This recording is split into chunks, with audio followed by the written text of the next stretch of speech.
Selamat pagi, Bapak, Ibu, dan saudara-saudara Sobat The Messenger. Salam sejahtera untuk kita semua. Kita hari ini boleh bersama-sama di dalam Bread of Life, belajar kebenaran firman Tuhan yang menjadi pandu dalam kehidupan kita setiap hari. Mari kita berdoa sebelum kita belajar kebenaran firman Tuhan. Bapa kami dalam surga, sungguh kami mengucap syukur untuk tubuh yang segar, udara yang segar, semangat yang baru yang dikaruniakan kepada kami pagi hari ini. Tuhan, tolong kami ketika kami akan menjalani kehidupan kami sepanjang hari ini. Suara Tuhan yang kami dengar, yang ada dalam hati kami, yang kami pelajari pagi hari ini, menjadi tuntunan kami dalam setiap pengambilan keputusan, dalam setiap langkah hidup kami, sehingga hidup kami, Sobat The Messenger, didapati sebagai murid Kristus yang setia. Di dalam nama Tuhan Yesus kami berdoa. Amin. Bapak, Ibu, dan saudara-saudara yang terkasih, hari ini kita belajar sebuah tema, yaitu jadilah bijak. Jadilah bijak.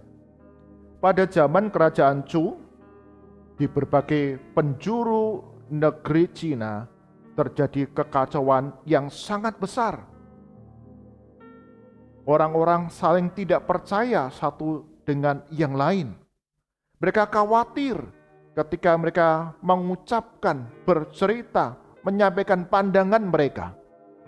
Lawan bicara mereka seperti musuh dalam selimut yang akan menghabisi mereka, yang akan melawan mereka, memusuhi mereka.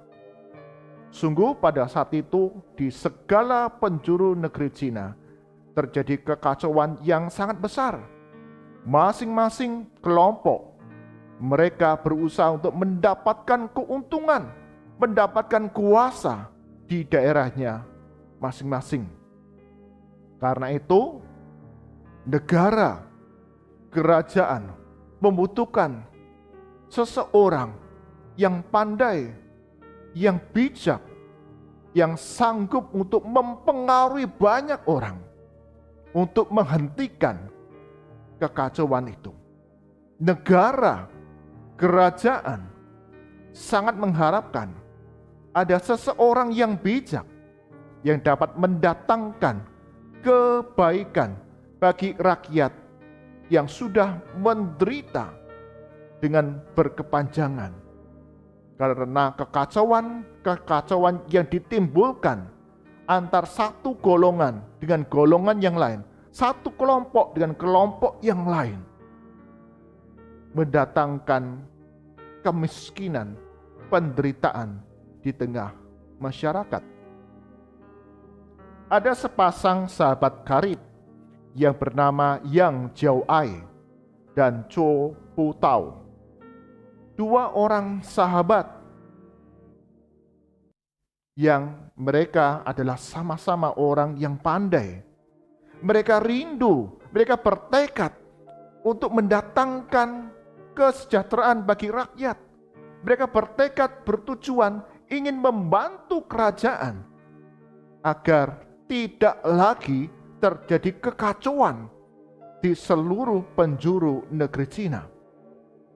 Maka Yang Jiaoai dan Zhou Putao, mereka memutuskan meninggalkan kampung halamannya dan pergi ke ibu kota negara.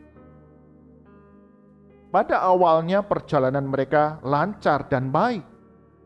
Tetapi tiba-tiba di tengah perjalanan mereka ada badai salju yang besar dan sangat dingin yang kemudian menghambat perjalanan mereka menuju ibu kota negara. Seringkali mereka harus berteduh.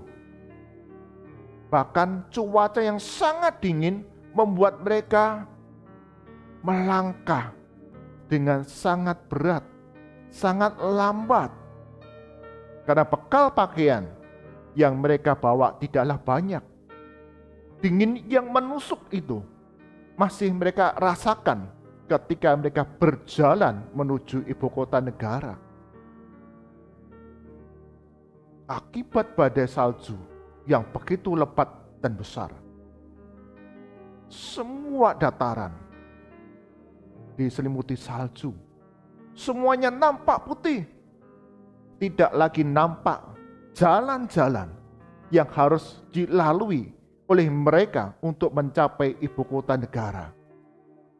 Tetapi itu tidak menyurutkan semangat Yang dan Cho ini untuk terus berjalan menuju ibu kota negara untuk bertemu raja dan menyelamatkan negara.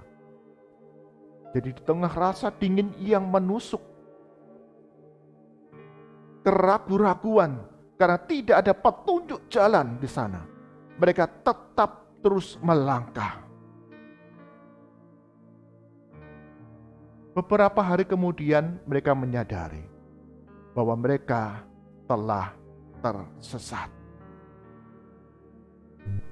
Mereka sudah salah jalan karena memang semuanya tertutup salju, semuanya putih. Dan lambat laun salju itu mengeras menjadi es. Mereka sudah tersesat cukup jauh dari arah menuju ibu kota negara, dan ketika mereka menyadari dan berbalik arah, salju itu sudah mengeras menjadi es, sehingga jalan begitu licin. Maka mereka berjalan dengan sangat berhati-hati supaya tidak terjatuh. Di dalam kondisi kedinginan, tersesat, tidak tahu arah. Kemudian dalam perjalanan mereka harus berhati-hati karena semua jalan berubah menjadi es, tapi mereka tidak pernah surut semangatnya, tekadnya untuk menyelamatkan negara, menyelamatkan rakyat dari penderitaan. Akibat perjalanan yang berat itu, Cho Pu-tau mengalami sakit. Tubuhnya makin hari makin lemah. Bahkan dalam hari-hari terakhir, dia harus dipapah oleh Yang Jiao-ai untuk dapat berjalan bersama-sama. Sepasang sahabat ini terus berjalan menuju ke istana negara. Di tengah kondisi yang begitu dingin, lama-kelamaan kesehatan Cho Pu-tau semakin memburuk. Sampai kemudian pada suatu tempat, Cho Pu-tau kemudian berbicara kepada Yang Jiao-ai. Jika kita berdua berjalan bersama-sama di tengah kondisi yang begitu berat sekarang ini, cuaca yang sangat dingin, dan jalanan yang begitu licin, maka kita berdua akan mati kedinginan. Maka biarkanlah aku di sini. Tinggalkan aku di sini. Dan Yang Jiao-ai, engkau terus berjalan ke istana negara untuk berjumpa dengan raja dan menyelamatkan negara ini. Bawalah jaket yang kubawa ini, pakailah sehingga menghangatkan tubuhmu, memberikan kekuatan kepada tubuhmu mencapai ibu kota negara. Dan berjanjilah untuk menyelamatkan negara ini. Tinggalkan aku.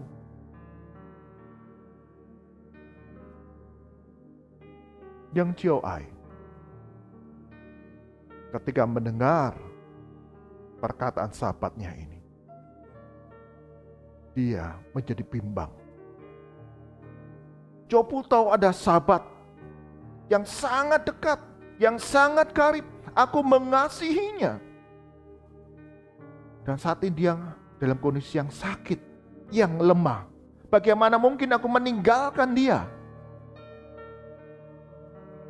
Tetapi ada satu tugas, satu tekad dari mereka berdua, yaitu menyelamatkan negara,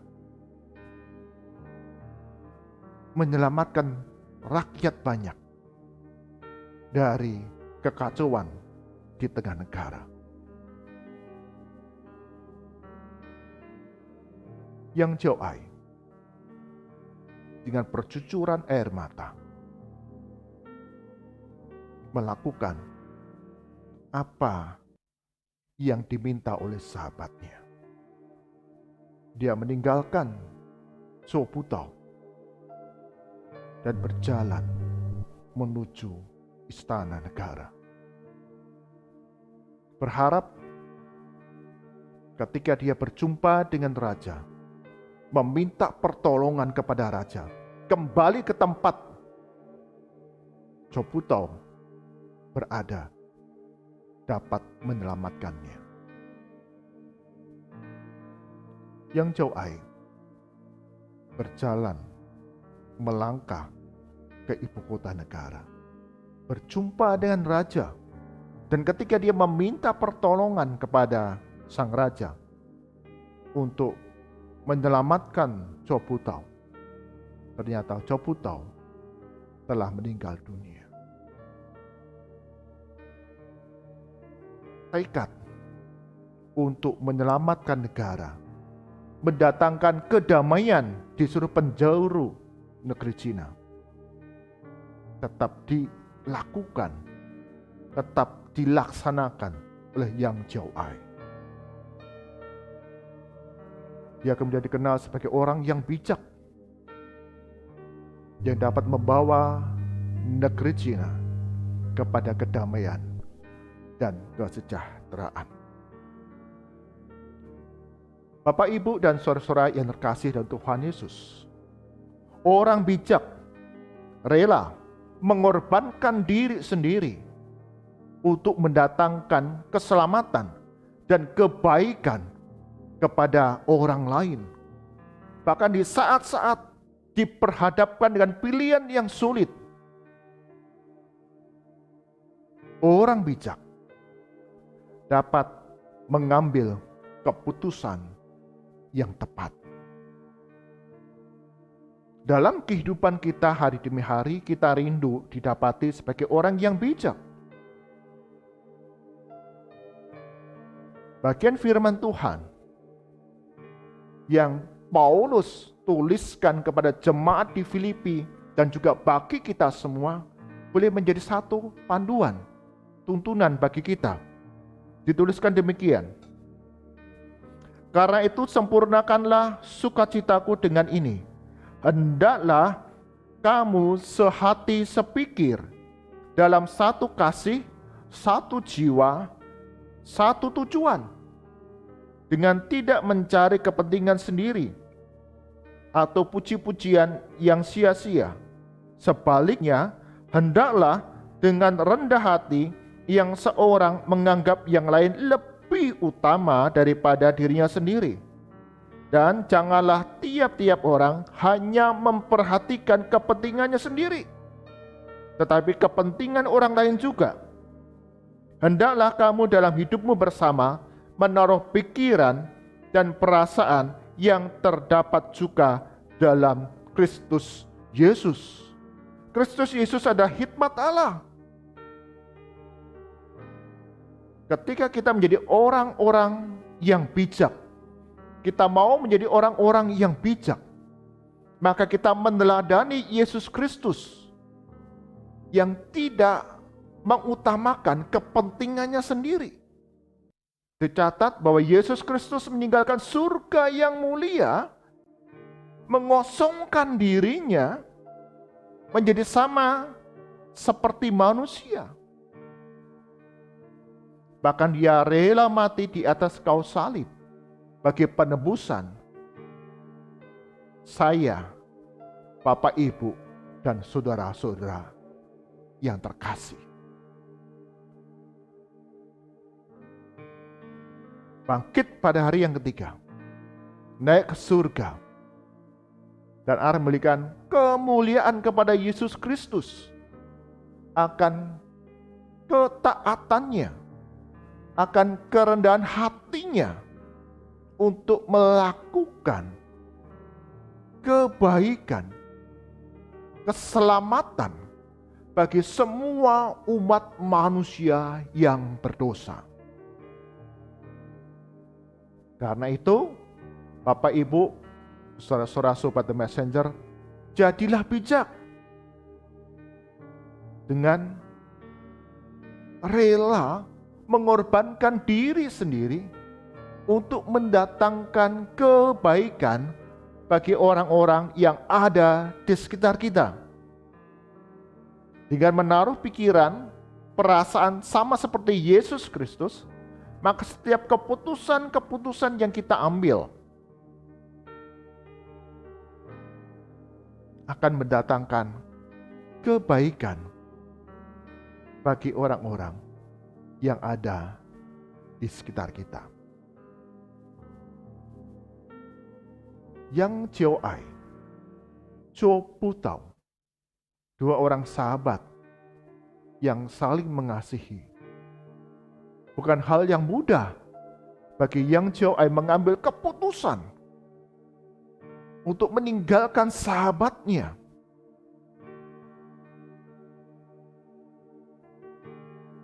Dan kemudian ke ibu kota negara untuk menyelamatkan negara. Bukan hal yang mudah bagi Cho Putau mengambil keputusan. Aku lemah, aku sakit. Tentu ingin selamat, ingin sembuh, ingin bersama-sama dengan sahabatnya. Tapi Cho Putau menyadari kalau dia bersama-sama dengan sahabatnya, keduanya akan mati kedinginan dalam perjalanan.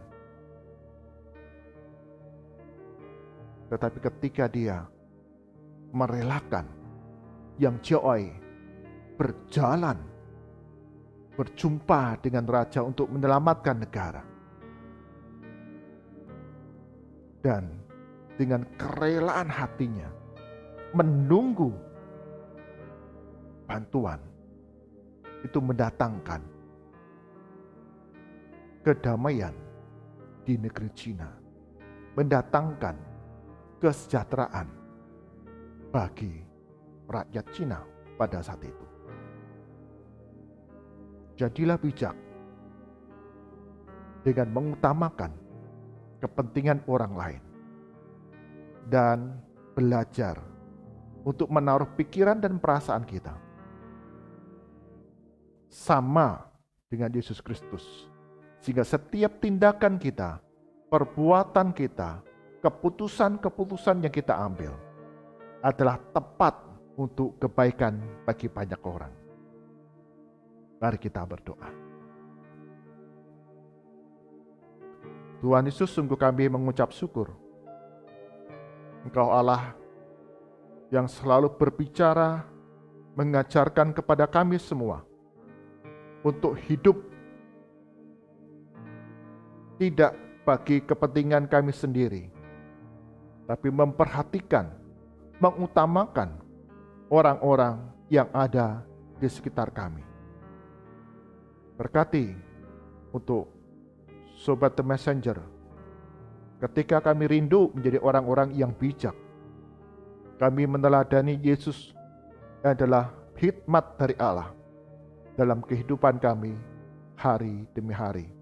Kami menyerahkan ya Tuhan, sepanjang hari ini, setiap anggota keluarga Sobat The Messenger Berkati satu persatu, sehingga dalam setiap tugas peran tanggung jawab kami di tengah keluarga, dalam usaha pekerjaan kami, dalam studi kami, di tengah lingkungan di mana kami tinggal, kami dapat menjalankannya dengan baik dan berhasil.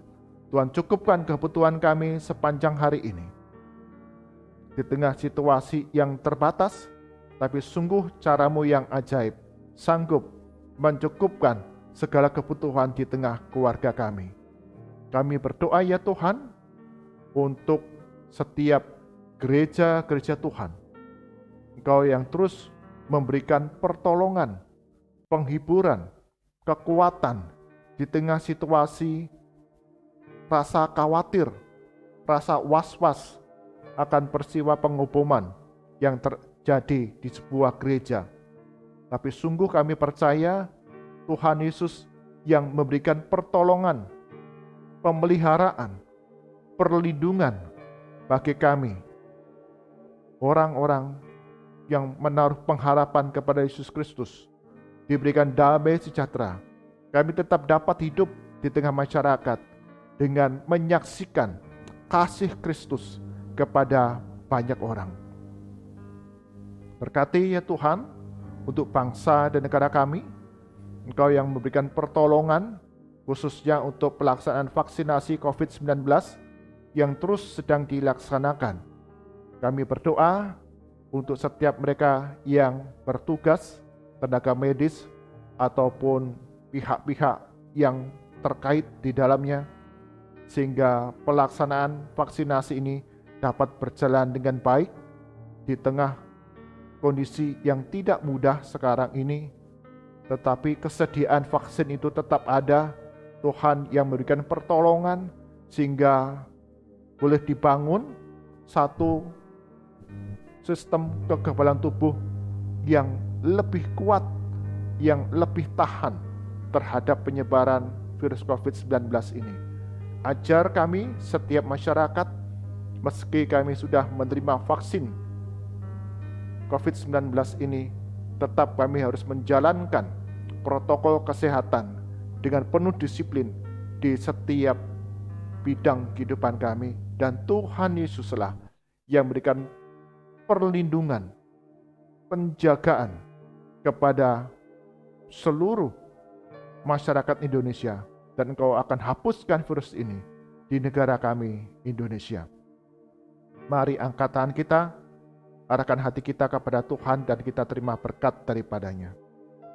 Kasih karunia dan damai sejahtera dari Tuhan kita Yesus Kristus, kasih pemeliharaan yang sempurna dari Allah Bapa, serta persekutuan penghiburan dari Roh Kudus senantiasa hadir dalam kehidupan kita hari demi hari, agar segala perkara yang kita hadapi, kita menjadi orang yang bijak, yang menyaksikan Kristus Yesus dalam kehidupan kita hari demi hari, dari sekarang sampai selama-lamanya.